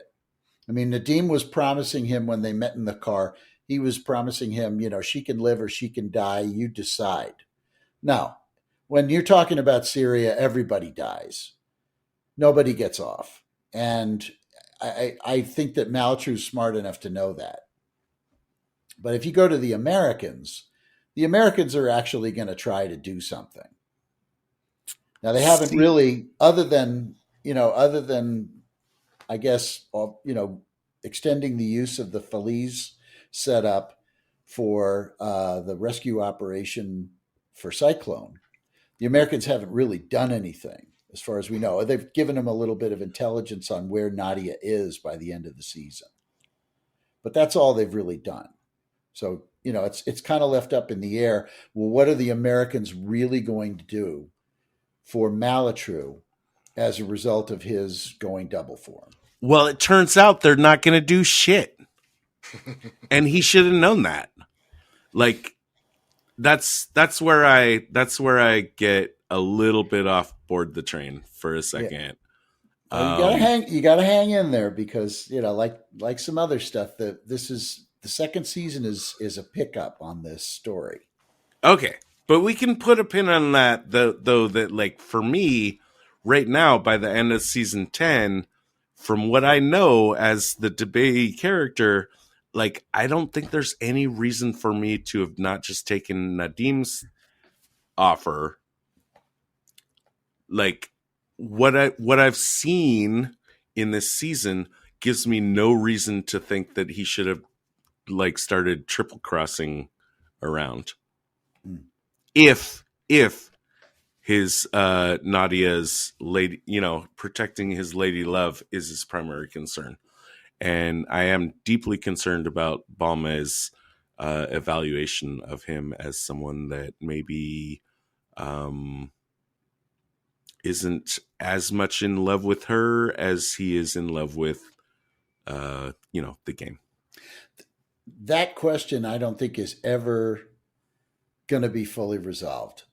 Whether she had a point to say that he loves the life of legend more than he loves her. I don't think you're ever going to be able to say, even at the end of the entire show, that you have a full answer to that question, a full and Awesome. satisfactory answer. Awesome. To that question. I'm down with that. I'm down with that mystery. But I just think that it is in my mind. Balmez and Malatru are birds of a feather. Mhm. And you see that at the very end. I mean, the last shot of season 10 is Malatru being celebrated in the kitchen with champagne and all the rest of the office gathered around. They're celebrating the successful rescue of Cyclone. And there he is, getting his plaudits for running the operation that led to this. And Balmez is standing right at the entrance to the kitchen, Staring at him. separated, Yeah. staring at him. And he has literally just come back. He has just come back from turning double to the Americans and agreeing to work for them. Yeah. So All that right. is one hell of an ending. Yeah, that's quite the It setup. is, and I was expecting a little more closure. I wasn't expecting the cliffhanger, but I'm super happy with what I got. It's more of a tee up than it is a resolution. It really, I mean, you do get the resolution of stories and the very, very beginning of the next stories. What's going to happen with Marina in Iran? Now she's finally there. what happens next. Mhm. What are they going I'm to do with actually Cyclone? excited to watch that. I'm Can they really figure out excited. something to do with Cyclone? Yeah, Or is Cyclone just washed up? I'm really excited for the Iran story to take place because she's super deep in cover, and them trying to get information in and out is going to be fun to watch. So I'm excited to see that. And remember, it's I mean, what Malatru was doing in Syria, Mhm. um, and what Cyclone was doing in Algiers, and what Marina, who gets a code name. I don't think they gave her the code name yet, but she gets a code name in the next season. What they're all doing is not really getting the information themselves so much as scoping out people who they think can be turned. Mhm. That's what Malatru was doing in Syria, and what she'll be doing in Iran is she's trying to insinuate herself into the right places where she thinks she'll meet people that she might be able to recruit. I don't Yeah. think there's not going to be any discussion here on the park bench rating. It's a 5, Oh, right? absolutely, absolutely. Yeah. All right. Um, Oh, this is so fun. Yeah. I'm only Thanks for going star coming, Joe. rating. Did you have anything you wanted to plug? No, not necessarily. I Okay. mean, I'm just here. I'm just a fan of the show. Yeah. Huge fan of the show. I've probably watched it 3 times Uh, fully through the series. mhm. And it rewards multiple watchings, especially if you're not a French speaker, because after the second time through, you pretty much know the language. You don't have to look down at the subs. You Mhm. can focus more on the actors' faces, and the expressions they make while they're talking. Right. And I console myself that French people will have that problem too with the seasons that take place a lot in other parts of the world. Right. Yeah.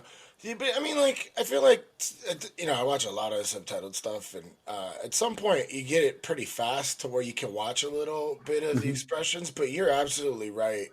You feel like you miss something, versus like when you're watching something where you understand the language and you can like sit there and just glare at like every little micro expression they Oh, have. totally. Yeah. Yeah. But yeah, no, thanks for giving us this recommendation. I loved every minute of it. And I'm totally on board with Todd saying that this is definitely a 5 park bench rating for us. Like everything, and this is like hyper realistic. There was a couple quips we had, but it doesn't matter. It was just an exorbitant amount of tradecraft that was pretty realistic. Love you, Joe. I'm out of here. Beautiful, Oh, guys. Thank you so much. I really enjoyed it. no I'll do it problem. again anytime you want. No, we're Oh, really absolutely. happy to have had you. Yeah. All right, I'm gonna go ahead and I'm stop. happy to have been had. Yeah. The preceding transmission sampled the song Enter the Party by Kevin MacLeod, and sound effects from freesound.org. Attributions and links are found at spieslikeus.net.